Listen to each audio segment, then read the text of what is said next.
আসসালামু আলাইকুম। কেমন আছেন আমার ভাই ও বোনেরা?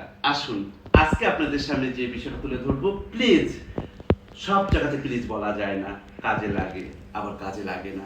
কোথায় কোথায় প্লিজ কাজে লাগে আর কোথায় কোথায় প্লিজ কাজে লাগে না, আমার সাথে থাকুন, হাসবেন না কিন্তু বলে দিচ্ছে। আসুন, এখন আমি উত্তরা থেকে আমি মতিঝিল যাচ্ছি মেট্রো রেলে।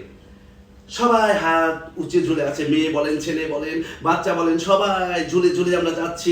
একটু নড়াচড়া করলে ইয়ে হচ্ছে, কিন্তু এখানে প্লিজ বললে আপনার বগলের গন্ধ তো যাবে না, প্লিজ বললে আপনার মুখের গন্ধ যাবে না, আপনি প্লিজ বললে আপনার ধাক্কা ধাক্কি যাবে না, আপনি প্লিজ বললে আপনার কোলের মধ্যে এসে ব্যাগটা ধরেন ভাই, বাচ্চাটা ধরেন ভাই, প্লিজ বললেও তো সরছে না।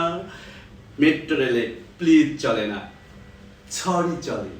সরি, আমার পা লেগেছে, আমার বগলের গন্ধ, সরি, এগুলো কাজে লাগছে। দেখেন এখানে সরি।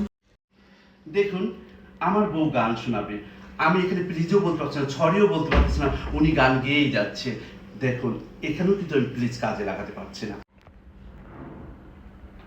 তুমি হাত ধরে আমাকে ছাদের উপর নিয়ে আসছো, কি হলো বলো? কি গান শোনাবে? আমি একটু বসি। বাঁকা চাঁদ আকাশে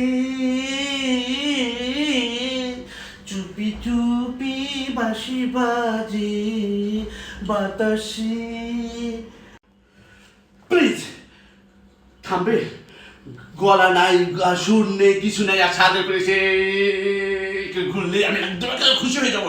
প্লিজ ঘরে চলো, বাসর ঘরটাই নষ্ট করে দিলাম। আজকে বাসর রাত, মনে রাখবি। চলো ঘরে চলো। সব জায়গাতে প্লিজ কাজে লাগে না, আবার সব জায়গাতে প্লিজ কাজেও লাগে। প্লিজ সরি সব জায়গাতে খাটানো যায় না। সেই জন্য বন্ধুরা, আমার ভিডিওটা কেমন হবে একটু কমেন্টস করে লাইক করে জানাবেন। আর প্লিজ সব জায়গাতে কাজে লাগে। অযথা আমরা কিছু কিছু কথা বলে থাকি, প্লিজ বলি, সরি বলি, কিন্তু কাজে লাগে না। প্লিজ আমার অভিনয় দেখে কিন্তু আপনারা হাসবেন না।